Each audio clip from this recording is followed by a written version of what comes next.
Alors bonjour, donc on va mettre les prochaines vidéos en route concernant le cône morse de la Theta Alésé. Donc la mienne est équipée avec cette pièce-là qui se visse sur la Theta Alésé, voilà. C'est pas monobloc, c'est en deux blocs. Alors, c'est du CM3 et moi il faut que je la fasse en CM2. Donc, moi mon cône il est déjà fait, puisque je l'ai fait dernière vidéo pour faire les essais et tout, donc j'en ai fait une. Alors, la chose que j'ai faite, donc j'ai diminué, j'ai réduit le diamètre qui passe de 20 à 16. J'ai fait un cône de centrage derrière, ici qu'on voit là. Un cône d'entrée, un dégagement pour le filetage. Je vais fileter ici. Voilà. Pour ensuite percer, faire un filetage intérieur et visser. Voilà. Ensuite, je vais faire la même chose que ça. Ça veut dire réduire le diamètre et faire le filetage. Alors attention, parce que ce filetage, c'est pas du pas métrique. C'est du pas impérial. Donc sur les jauges à filetage, j'ai regardé, on est en G18. Voilà. Donc ça va. Normalement, mon tour ne le fait pas. Comme je vous ai expliqué, il n'était pas capable de le faire. Alors j'ai trouvé les pignons qu'il fallait mettre pour arriver à le faire. Alors c'est pas exact pile poil du G18, 18G plutôt, mais on y approche vraiment bien puisque j'ai déjà vissé des vis que j'ai faites pour ma scie à ruban, qui est aussi en impérial en G18, en 18G, sur plusieurs centimètres et ça se visse bien. Donc après voilà, donc on pourra tester en même temps. Autrement ça change rien, c'est toujours du filetage. Donc il y a des chances que je fasse un filetage classique pour celui-là. On va peut-être le faire en 150 par exemple. Et puis là, on sera obligé de le faire en 18G. Voilà, sinon ça ne se vissera pas là-dedans, bien sûr. Donc là, il faut que ça se visse. Voilà. Donc un petit challenge à faire, à réaliser. Une fois que c'est serré, ça bouge plus. Voilà. Donc ça, c'est du C45. Voilà. Un bloc de C45. Donc par contre, j'ai pas exactement le même diamètre parce que j'ai pas du 50 mm. Je pensais avoir du 50 mm, mais non, j'ai du 45. Et là, j'ai mesuré, je suis à 47. Donc il y a 2 mm d'écart. Mais bon, 2 mm, je pense pas que ça va gêner grand chose. Ça fera 1 mm de moins de chaque côté. Bon, il y a quand même un petit peu de marge. Donc ça va le faire. Je vais pas acheter une barre spécialement pour faire ça. J'ai du 40, j'ai du 45, mais j'ai pas de 50. Bon, tant pis. Donc voilà pour les prochaines vidéos. Alors je vais faire comme les vidéos sur les cônes morses. Je vais en faire plusieurs d'affilée. Épisode 1, épisode 2, épisode 3, jusqu'à quand que ça soit fait. Alors ça va aller sûrement plus vite, parce que bon, il y a moins de travail, il y a un peu plus de filetage. Alors je pourrais m'amuser à faire un trou directement là, précis, le mettre dedans et le souder. Le souder derrière par exemple. On peut faire un décolletage puis aller souder derrière. Mais bon, je ne veux pas m'amuser à le souder, c'est pas le but. Le but c'est de travailler le métal, de faire des filetages, de s'amuser avec ça. Que d'essayer de faire un truc vite fait.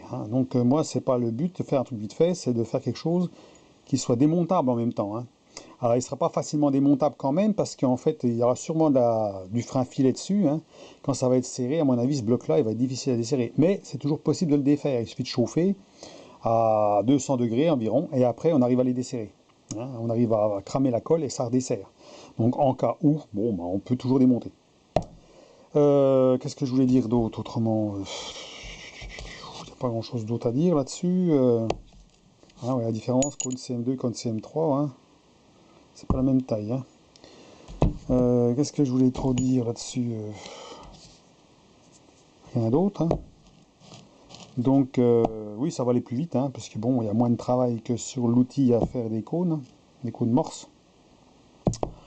Mais il y a déjà un petit peu de travail quand même. Ah oui, donc c'est ce que je voulais dire, c'est le cône ici, là. Donc quand on fait un filetage comme ça dessus, sur un outil par exemple, bah forcément, bon là ça va pas être grave, parce qu'en fait si je faisais filetage là, j'essaye de centrer tout, forcément je serai pas parfaitement cylindrique. Ça va être très difficile, filetage sur filetage, faire quelque chose de cylindrique. C'est pour ça qu'il y a le cône là. Donc le cône là, je vais faire le même de l'autre côté, et quand je vais serrer, il va se centrer. Alors là, c'est pas un souci, parce que de toute façon, une fois que ça va être bloqué, je vais travailler la pièce, et finition de la pièce, je vais les travailler une fois tout emmanché. Et ça, tout emmanché sur le tour, hein, dans le cône morse du tour. Donc comme ça, je serai sûr que tout sera bien centré, avec le cône. Donc tout sera parfaitement centré. Il n'y aura pas de souci de décentrage.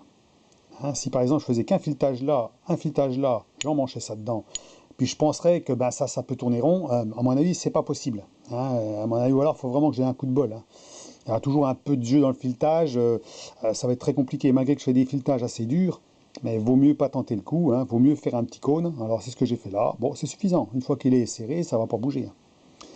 Voilà, il n'y aura pas d'effort sur cet outil-là non plus, hein. C'est pas fait comme sur celle-ci, pour s'amuser à faire des surfaçages ou des alaisages. Hein.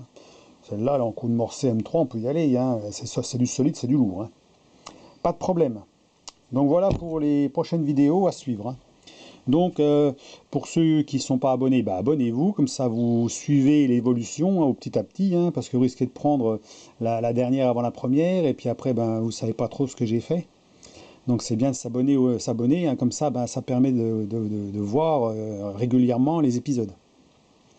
Puis moi j'aime bien faire comme ça parce que bon, ça me permet d'éviter de faire des montages en accéléré, rien expliquer en même temps, parce que sans l'accélérer, on ne peut pas causer dedans, voilà, il faut se mettre des sous-titres, bon, c'est chiant. Donc, ben, je préfère faire des petites vidéos de, allez, grosso modo, entre un quart d'heure et une demi-heure, et puis à ce moment-là, eh ben, c'est plus facile à suivre, et puis au moins on a des explications. Hein, parce que bon, ben, c'est pareil, hein.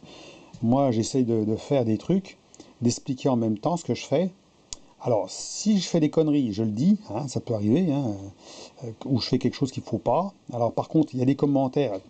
N'hésitez pas à mettre des commentaires, parce que les commentaires, certaines personnes connaissent bien le travail du métal, d'autres le connaissent moins. Ceux qui connaissent bien, peut-être que ça leur paraît évident, mais pour d'autres, c'est moins évident. Donc, c'est pour ça que les explications que je donne, souvent, c'est des explications pour des gens qui commencent, on va dire, hein.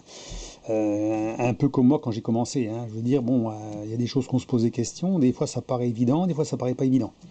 Donc n'hésitez pas à mettre des commentaires, je réponds à chaque fois.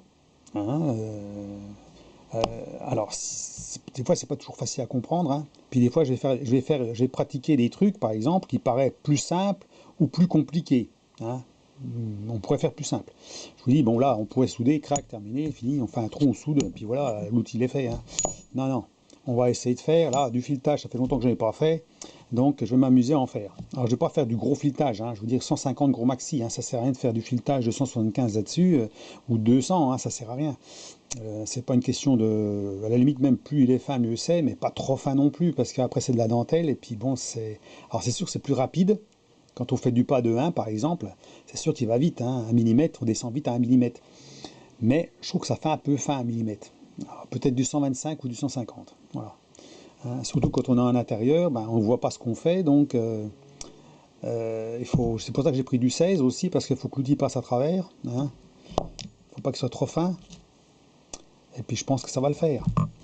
Donc voilà pour les prochaines vidéos, donc à suivre. Allez, à plus, au revoir.